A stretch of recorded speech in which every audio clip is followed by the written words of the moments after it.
المغضوب عليهم ولا الضالين.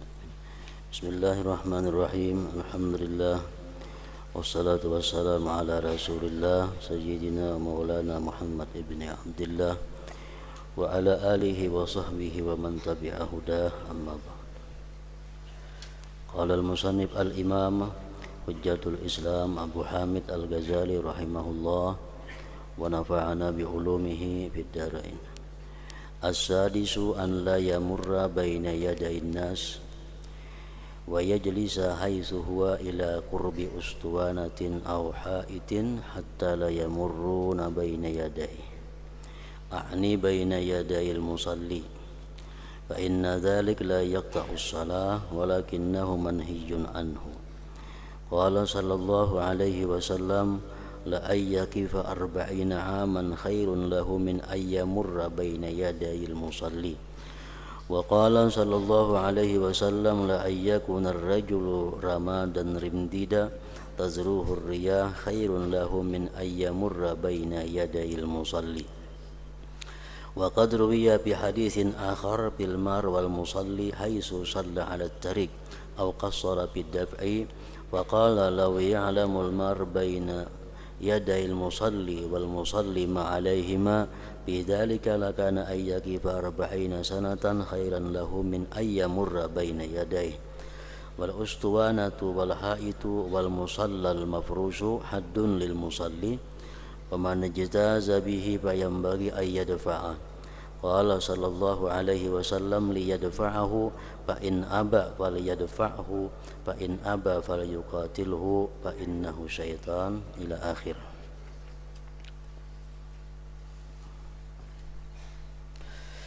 Makna daripada kalamul Imam Hujjatul Islam Abi Hamid Muhammad bin Muhammad Al-Ghazali rahimahullah,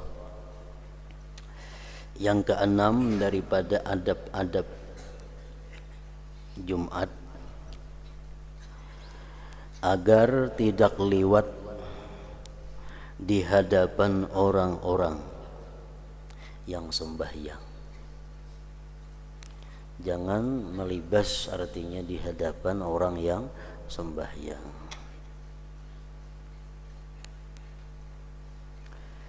Dan ia duduk dekat tiang atau dinding sehingga mereka tidak dapat lewat di muka, yakni di depan orang yang salat.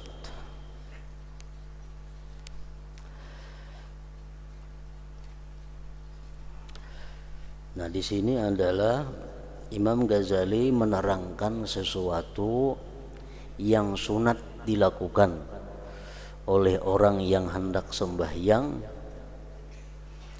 antara lain adalah menggunakan sutrah.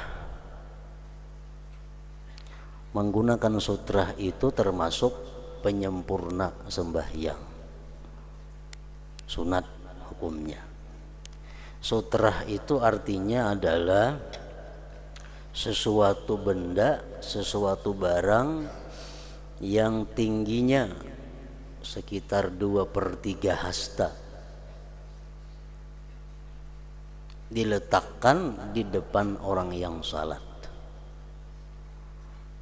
dan jarak antara kaki orang yang salat itu dengan barang tersebut kada lebih daripada 3 hasta. Jadi sutrah itu bisa berupa dinding, bisa berupa tiang, bisa berupa tungkat yang ditajak, bisa berupa sajadah, bisa berupa garisan. Tujuannya sutrah itu apa?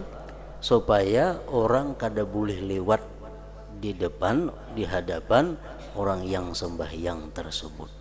Itu gunanya sutrah tadi.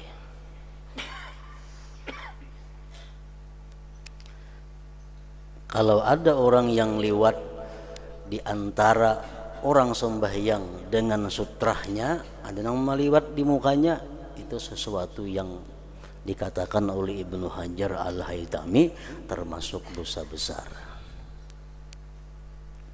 Nah, jadi artinya sunat kita sembahyang baik di rumah, baik di masjid, baik dimanapun menggunakan sutra itu.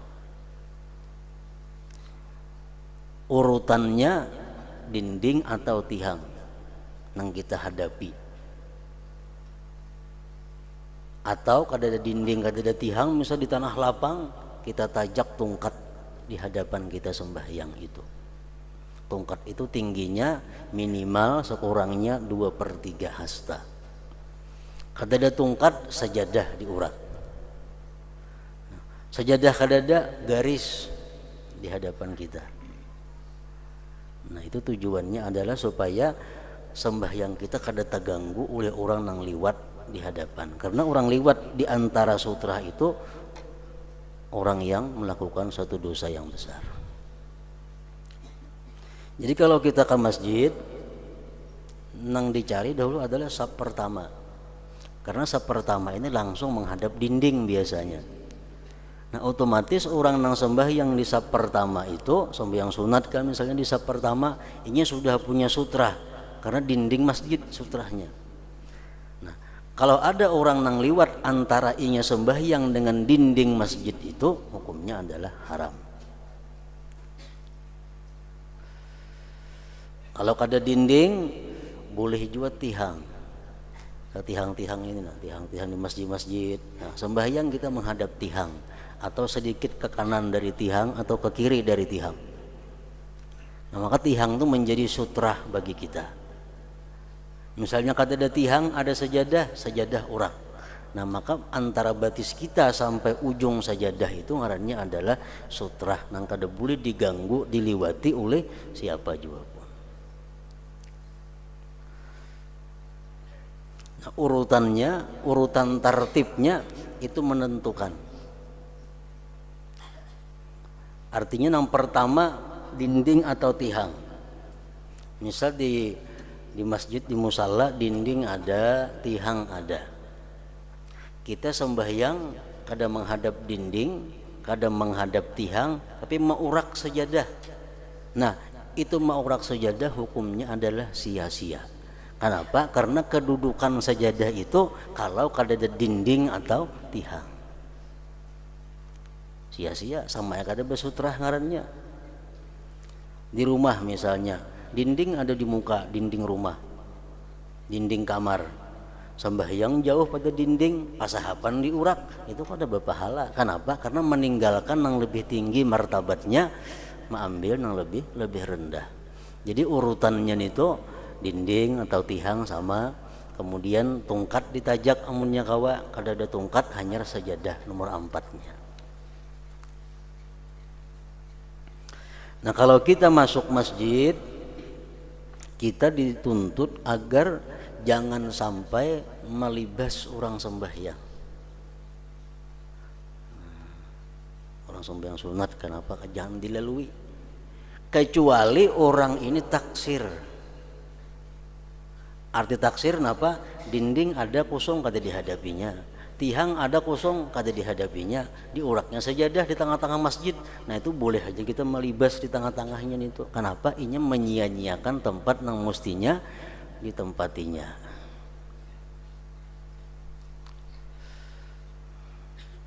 Jadi kalau kita ke masjid atau di rumah hendak sembahyang, kita disunatkan dahulu mencari sutra tadi, dinding atau tihang.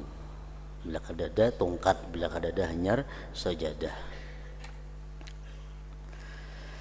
Agar tidak liwat di hadapan orang-orang dan ia duduk dekat tiang atau dinding. Jadi kalau kita memilih tempat di masjid, di musalla, di langgar, kita milih tempat sagan sembahyang itu, pilih nang parak dinding atau parak tihang.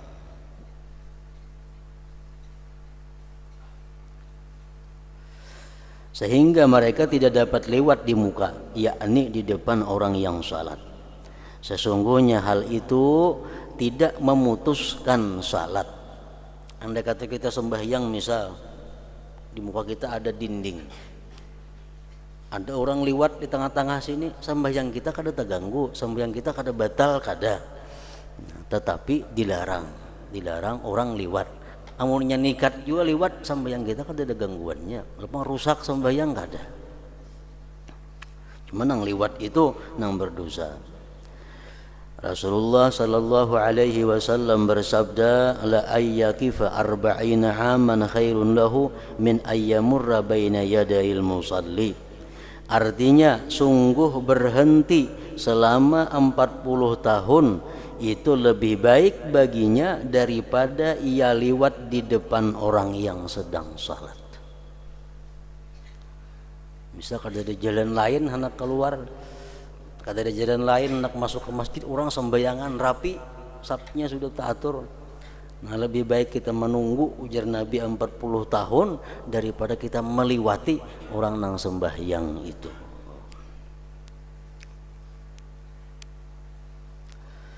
Dan beliau sallallahu alaihi wasallam bersabda, la ayyakuna ar-rajulu ramadan rimdida bacaannya tazruhur riyah khairun lahu min ayyamurra baina yadayil musalli.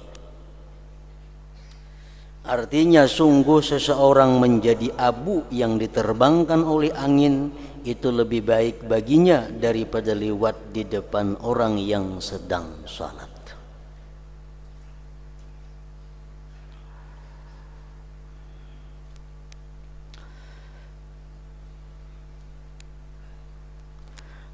Kecuali orang nang sembahyang tadi menyia-nyiakan haknya, nah itu ada jadi masalah. Sembahyang di Muhar Lawang misalnya, di Muhar Lawang tuh hibak dahulu masjid ke di mana-mana kah, yang di pemulaan Lawang tuh hibak. Nah itu orang nang kada menjaga kehormatan dirinya. Andai kata kita langgar sapnya, kita kada berdosa. Kenapa? Inya seorang menyia-nyiakan dirinya untuk dilanggar.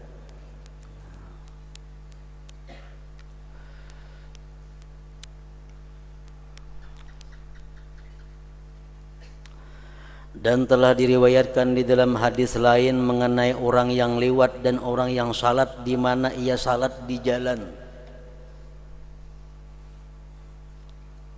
atau ia taksir pada penulakan. Nabi sallallahu alaihi wasallam bersabda, "Law ya'lamul mar baina yadayil musalli wal musalli bacaannya wal musalli ma alaihi ma bidzalik lakana ayyakifa arba'ina sanatan khairan lahu min ayyamurra baina yadayhi." Artinya seandainya orang yang lewat di depan orang yang salat dan orang yang salat bacaannya dan orang yang salat dan orang yang salat itu mengetahui akan apa yang ada atas keduanya, maksudnya dosanya, niscaya ia berhenti 40 tahun itu adalah lebih baik daripada ia lewat di depannya.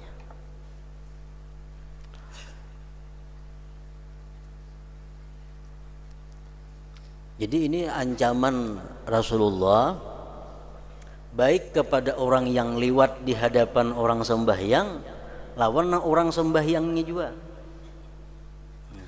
Orang nih sembahyang di tengah jalan, otomatis ingin dilewati orang karena di tengah jalan sembahyang, tempat lain masih ada kosong, sembahyang di tengah jalan, orang lewat di mukanya, inyanya nang salah, inyanya nang berdosa. Menurut dalam hadis ini, kita sembahyang di tengah jalan, orang nang lewat di hadapan kita ada berdosa, inya kita nang salah, kitanya nang sembahyang di tengah jalan itu nang berdosa. Nah, atau lagi umpamanya kita sembahyang menghadap dinding, menghadap tiang, cukup syarat. Ada orang yang lewat di tengah-tengah kita, kita kadang menghalangi lawan tangan. Menurut ulama yang mengambil zahir hadis ini, itu pun berdosa. Nang lalu berdosa, nang sembahyang pun berdosa juga. Kita sembahyang di saf pertama menghadap dinding, jarak antara batis kita kada lebih dari 3 hasta, berarti cukup syarat ngarannya ini. Tahu-tahu ada orang melibas di hadapan kita, nah berjalan. Kada kita halangi, kita berdosa. Mesti dihalangi lawan tangan. Jangan lewat di sini artinya. Nah, jadi hadis ini menurut Abu Thalib Al-Makki dalam kitabnya Qutul Qulub merupakan ancaman bagi keduanya, bagi orang nang sembahyang dan bagi orang nang liwat di hadapannya.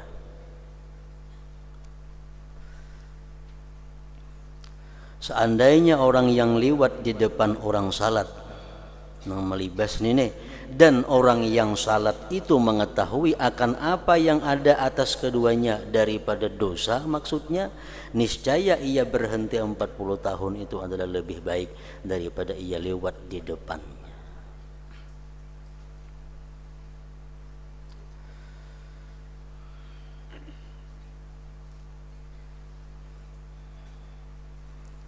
Nah, kalau sudah kita sembahyang berjamaah, itu sab itu sudah jadi sutrah masing-masing. Imam sutrahnya dinding masjid umpamanya. Sab nang pertama sutrahnya iya sutrah imam. Orang nang sembahyang di sab kedua sutrahnya iya orang nang di sab pertama. Orang sembahyang di sab ketiga sutrahnya orang nang di sab kedua. Orang sembahyang di sab keempat sutrahnya orang nang di sab ketiga. Jadi kalau sudah sab itu rata, misal sab pertama penuh, sab nang kedua penuh. Nah, kita kada boleh liwat di tengah-tengah sini kalau orang ada sembahyang. Karena sab kedua ini sutrahnya adalah orang-orang nang berdirian, orang-orang nang sembahyangan di sab pertama itu. Asalkan jarak antara sab ke sab itu kada lebih dari 3 hasta. Kalau lebih pada 3 hasta itu sudah kada cukup syarat untuk dijadikan sutrah ngarannya. Misalnya peimaman itu gana mihrab masjid itu panjang, maksud 4 meter. Lalu si imam sembahyang di parak sini, sehingga antara imam ini ke dinding itu misal 3 meteran lagi. Nah, imam ini sembahyang ada bersutra, mesti diulahkan di hadapan imam itu ada kayu kah, ada dampar tinggi kah, supaya imam ini ada berisian sutra. Karena jarak antara imam dengan dinding peimaman itu terlalu jauh, lebih daripada 3 hasta.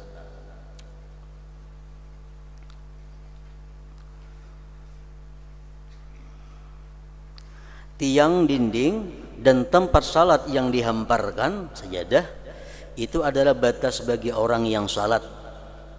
Maka barang siapa yang melewatinya, maka sayogianya untuk ditolak. Sembahyang misal di saf kedua, ini saf pertama di hadapan kita di saf kedua. Ada orang nak liwat, nah kita disuruh mengandang on tangan supaya jangan liwat di hadapan kita. Ada yang mengatakan sunat kita mengandang itu, ada yang mengatakan wajib. Maka sayogianya untuk ditolak.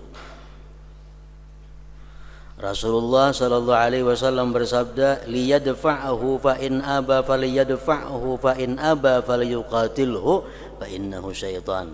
Artinya agar ia menolak. Jika ia enggan, maka agar ia menolaknya, dan jika ia enggan, maka hendaklah ia membunuhnya.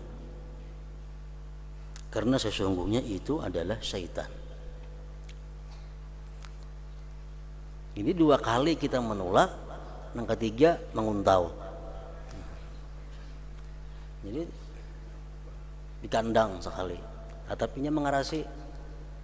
Kita kandang juga masih, atap mengarasi. Yang ketiga dikuntau itu. Kenapa? Karena jar Nabi itu syaitan. Artinya apa? Andai kata orang tersebut mati karena kuntauan kita itu, kita kada dikisas, kita kada berdosa, karena orang itu perai darah dagingnya di sisi Allah Subhanahu wa taala.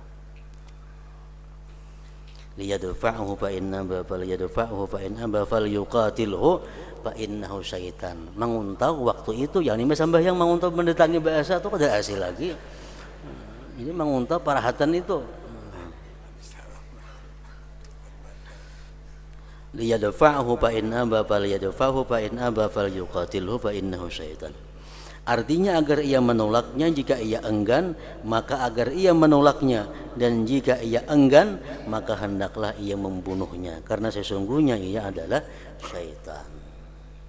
Jadi kita lakukan 3 kali itu dalam keadaan sembahyang.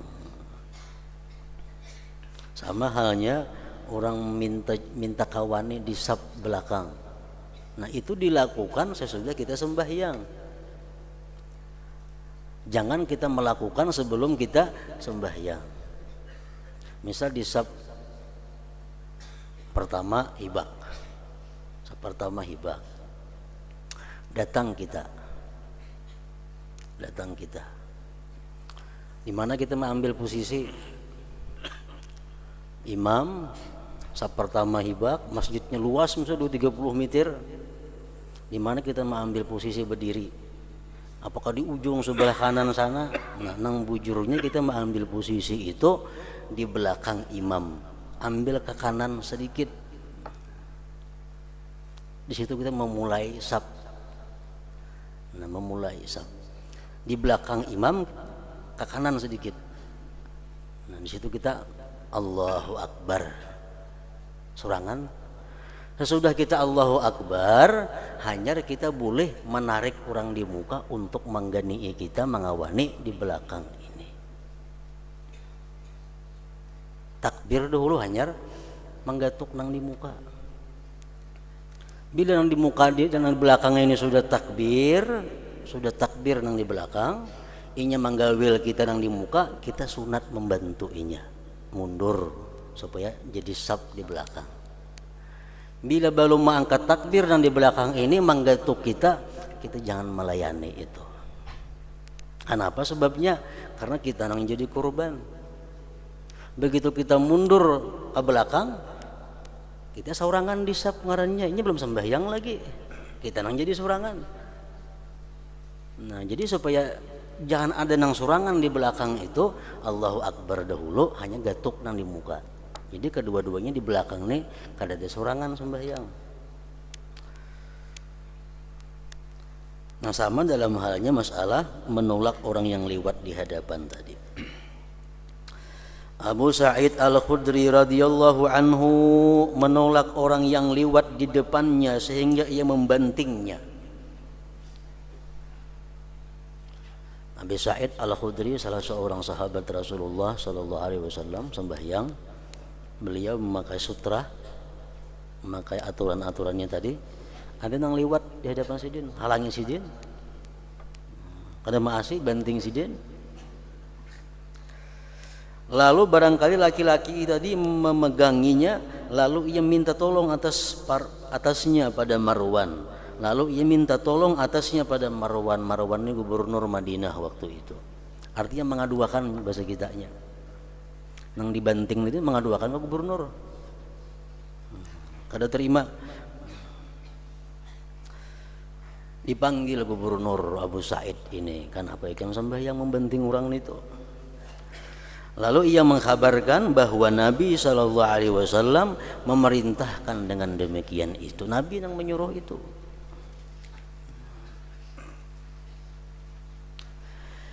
Jika ia tidak mendapatkan tiang, nah kalau tidak tiang misal, maka hendaklah ia menegakkan sesuatu di mukanya, tongkat. Panjangnya tingginya sekitar 1 hasta, minimal 2/3 hasta, agar menjadi tanda bagi batasnya. Nah jadi artinya sutra itu hukumnya sunat.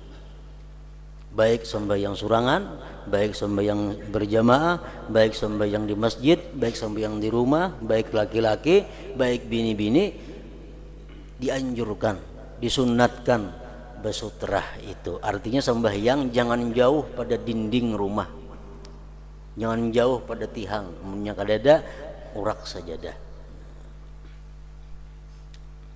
Tapi kita ingat bahwa sajadah itu kada berfungsi, sajadah kada jadi pahala amunnya kita kada menggunakan dinding, padahal dinding ada. Misalnya kamar rumah misalnya gana dinding kamar rumah kawa, sembahyang nggak situ kita menghadap dinding rumahan itu, dinding kamar itu kawa, tapi kita jauh pada dinding, kita urak sajadah, nah itu kita kada dapat pahala sutra, kada dapat, karena kita meninggalkan dinding tadi. Yang ketujuh, adab daripada Jumat agar ia mencari saf pertama karena keutamaannya banyak, sebagaimana telah kami riwayatkan dan di dalam hadis, man ghasala wa ghtasala wa bakkara wa batakara wa dana minal imam wastama'a kana dzalik lahu kaffarah lima bainal jumu'ataini wa ziyadati salasati ayyam. Artinya barang siapa yang mandi berpagi-pagi dan dekat kepada imam dan ia mendengarkan imam khutbah maksudnya, maka hal itu menjadi penebus baginya terhadap apa yang diantara 2 Jumat dan tambah 3 hari. Penebus dosa. Pada lapas yang lain, hadis yang lain, ghafarallahu lahu ilal jumu'atil ukhra, Allah berikan, maka Allah mengampuninya sampai kepada Jumat yang lain. Dan pada sebahagian riwayat beliau mensyaratkan walam yatakhatta riqaban nas, artinya ia tidak melangkahi leher-leher manusia.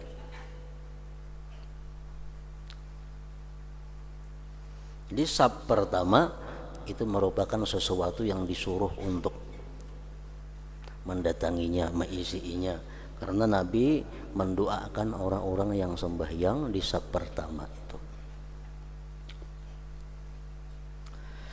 Dalam mencari menuntut saf pertama jangan melupakan terhadap 3 perkara. Artinya saf pertama itu bagus, saf pertama itu paling afdal, tapi syaratnya ada 3 pertama. Apabila ia melihat di dekat khatib ada kemungkaran di mana ia lemah untuk merubahnya, misalnya imam atau lainnya mengenakan sutra atau salat dengan senjata yang banyak, berat dan menyibukkan, atau senjata yang ada emasnya atau lain sebagainya dari hal-hal yang wajib diingkari, maka mundur itu lebih selamat dan lebih menghimpunkan bagi himmah. Hal ini dilakukan oleh sekelompok ulama karena mencari keselamatan. Jadi artinya orang nang sembahyang di saf pertama itu dapat fadilat yang besar kalau dia mampu, 1, amar ma'ruf nahi munkar, kalau ada hal-hal nang munkar dilihatnya daripada para khatib dan imam muazzin.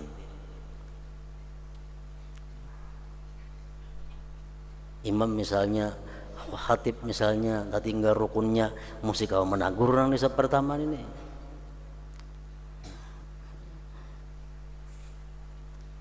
Atau misalnya imam, ini dahulu di zaman Bahari orang yang jadi khatib itu khalifah atau amir, gubernur atau bupati di bawahnya. Nah, macam zaman Rasulullah Sallallahu Alaihi Wasallam, khatib di Madinah itu Rasulullah. Zamannya Abu Bakar, khatib di situ Abu Bakar karena Abu Bakar presidennya, khalifahnya. Zaman Umar yang jadi khatib. Jadi bila orang yang jadi pejabat memimpin satu wilayah, ini yang mesti jadi khatib di situ. Nah lalu apabila pemimpin tadi menjadi khatib, dia ada melakukan hal-hal yang mungkar, maka orang-orang di saf pertama yang paling parak itu yang mestinya lebih dahulu menegur kesalahannya, kemunkaran itu.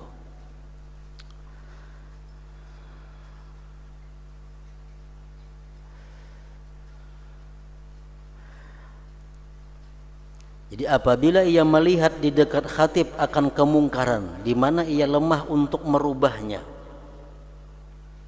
misalnya imam atau lainnya mengenakan sutra atau salat dengan senjata yang banyak, berat dan menyibukkan, atau senjata yang ada emasnya, atau lain sebagainya dari hal-hal yang wajib diingkari, maka mundur itu lebih selamat dan lebih menghimpunkan bagi himmah. Hal itu dilakukan oleh sekelompok ulama karena mencari keselamatan. Misalnya khatib khutbah, khatib ini ada tinggal rukunnya, ada tinggal nang satu kesalahan nama akibatkan kada sah khutbahnya.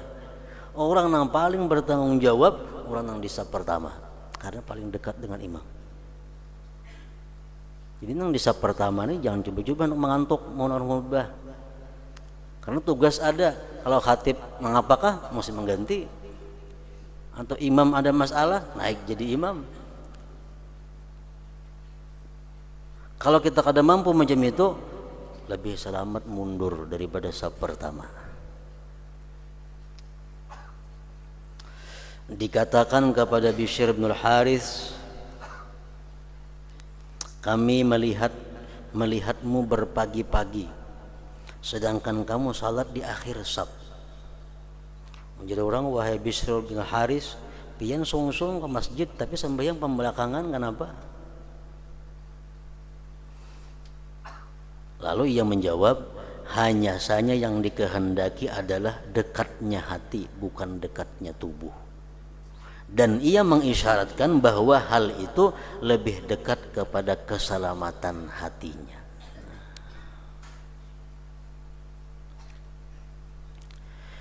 Sufyan As-Sauri melihat kepada Syu'aib bin Harbin di samping mimbar dengan mendengarkan khutbah dari Abi Ja'far Al-Mansur.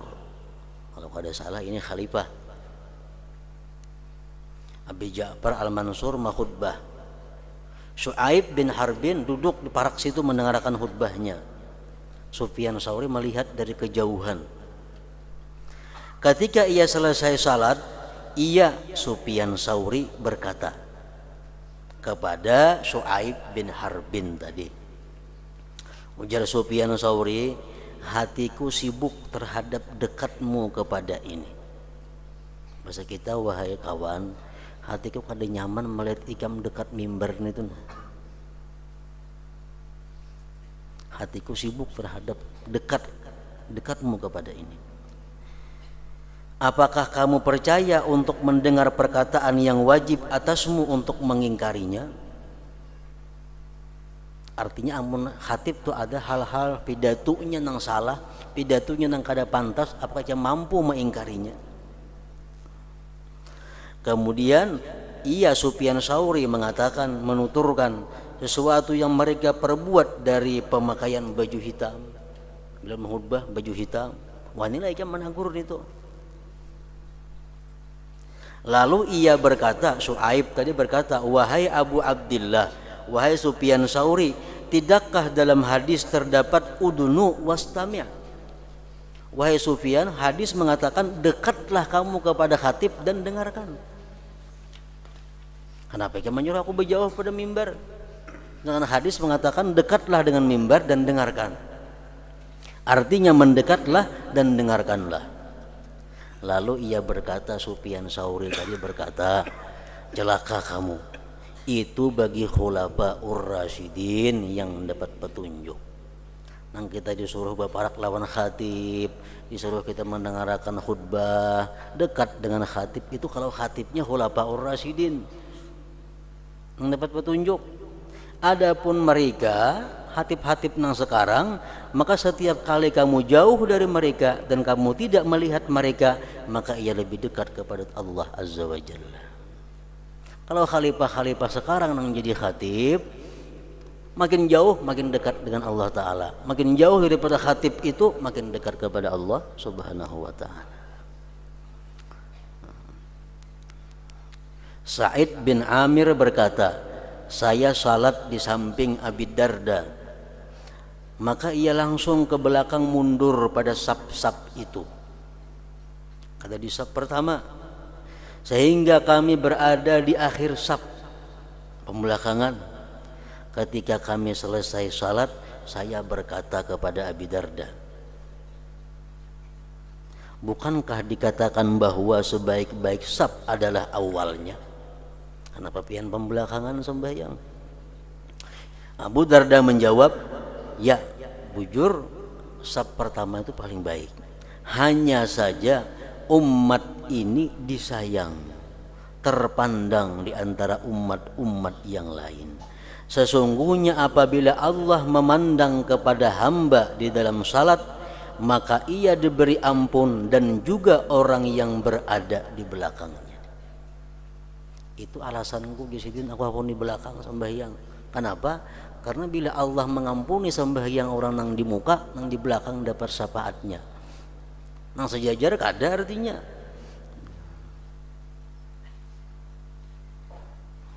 Maka ia diberi ampun dan juga orang yang berada di belakangnya. Saya ke belakang, ujar Abu Darda, dengan harapan Allah memberi ampun kepada saya dengan salah seorang dari mereka di mana Allah memandang kepadanya. Ini alasan Abu Darda kenapa sembahyang pembelakangan. Karena gisidin, kalau orang di muka itu, yang sembahyang di muka itu ada orang yang dipandang Allah, Allah ampuni dosanya dan orang yang berada di belakang-belakangnya. Nah, jadi aku berharap bahwa orang di muka itu ada yang dapat ampunan sehingga merimbit juga ke belakang ampunan Allah Ta'ala itu. Sebagian perawi berkata bahwasanya ia berkata, saya mendengar Rasulullah SAW mensabdakan itu. Maka barang siapa yang terbelakang atas dasar niat ini karena mengutamakan orang lain dan menampakkan baiknya budi pekerti, maka tidak mengapa. Ketika ini dikatakan al-a'mal bin niyat, artinya amal-amal itu menurut niatnya. Nah, dalam hal ini Imamul Ghazali berbeda pendapat dengan banyak para ulama. Sedangkan para ulama lain mengatakan bahwa al-itharu bil qurabi makruhun. Mengutamakan orang lain dengan sesuatu yang fadilat, sesuatu yang ibadah, itu makruh.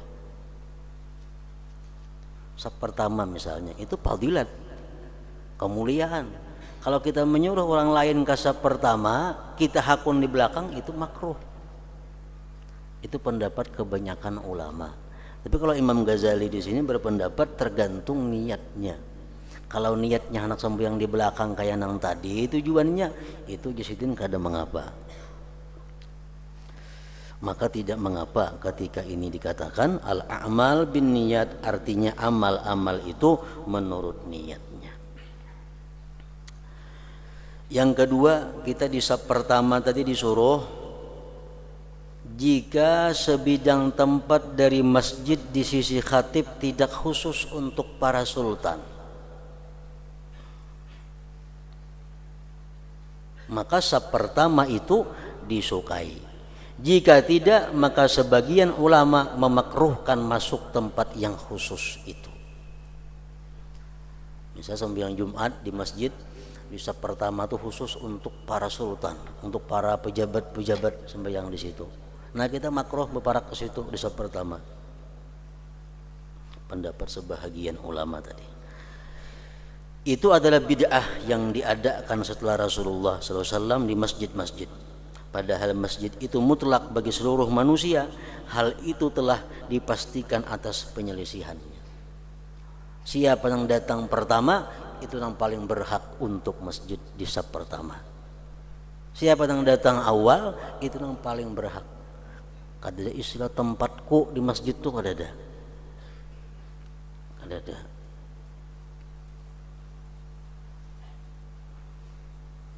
Sampai-sampai di dalam kitab fikih disebutkan masjid itu adalah tempat yang mulia. Dan yang paling mulia tempat di masjid itu adalah mihrab. Ngaran mihrab itu nang mana? Mihrab itu tempat sembahyang imam, itu mihrab ngarannya. Kalau nang salawasan ini mihrab ada, di mana tempat imam sembahyang itu mihrab ngarannya. Jadi bukan mihrab nang bejongol pe imaman kamu, kalau sebagian disebut mihrab. Lain, mihrab itu di mana imam biasa sembahyang, di situ mihrab. Nah, di situ kada boleh si imam ini berlawas-lawas duduk di tempat mihrabnya itu kalau selesai sembahyang.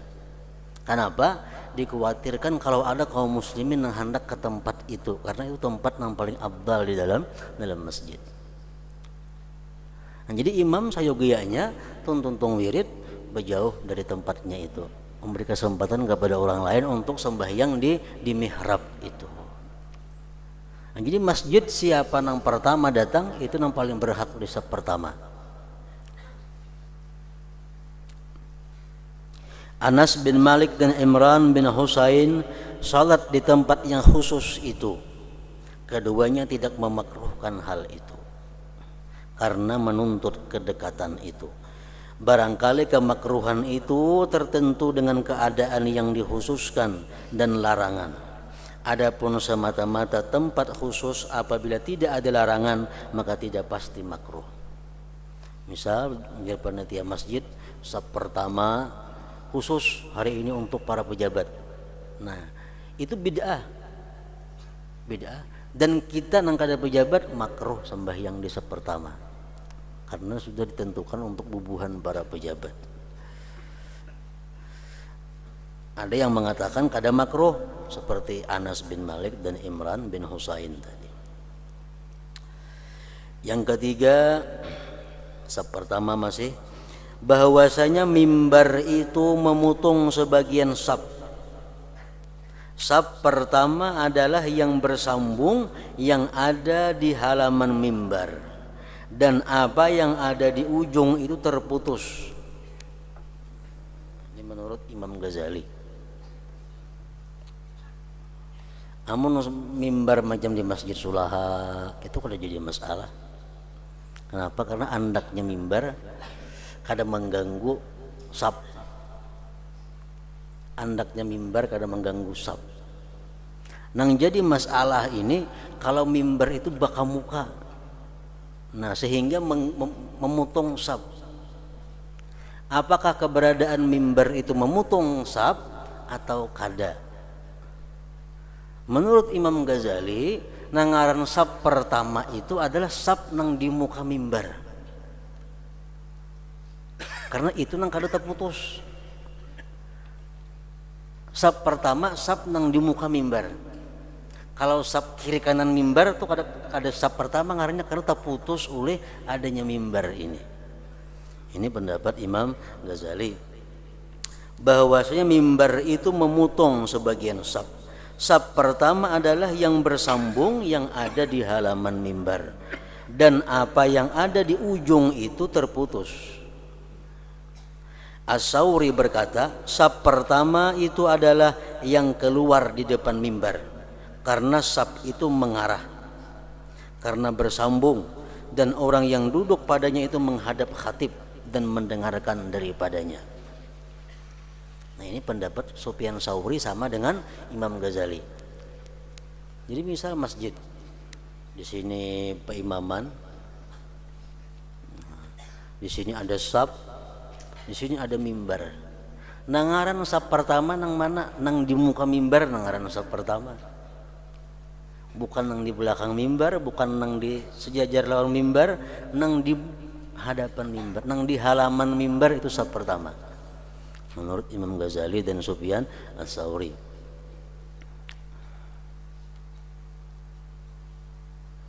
Jadi kalau mimbar macam Masjid Sulaha nang di muka itu kada ada masalah karena kada memotong saf. Sebagian ada mimbar baandak di saf pertama, maandak mimbar itu. Nah, maandak mimbar di saf pertama kada diintang sebelah kanan imam, maandak di belakang imam, maandak mimbar ini. Lalu otomatis saf ini terpagat antara sini lawan sana, tahalang mimbar. Nah, menurut sebagian ulama saf pertama itu hilang, berubah ke halaman mimbar. Memang ada juga pendapat ulama bahwa mimbar itu kada memotong saf, itu ada juga pendapat. Cuma lebih baiknya menghindari perselisihan ulamaan itu. Andak mimbar kayak di Sulaha tuh kada betah luput lagi sudah. Kalau ma'andak baka muka, lalu khilaf ulama, ada mengatakan memutus saf, ada mengatakan kada. Yang paling baik itu memelihara khilaf.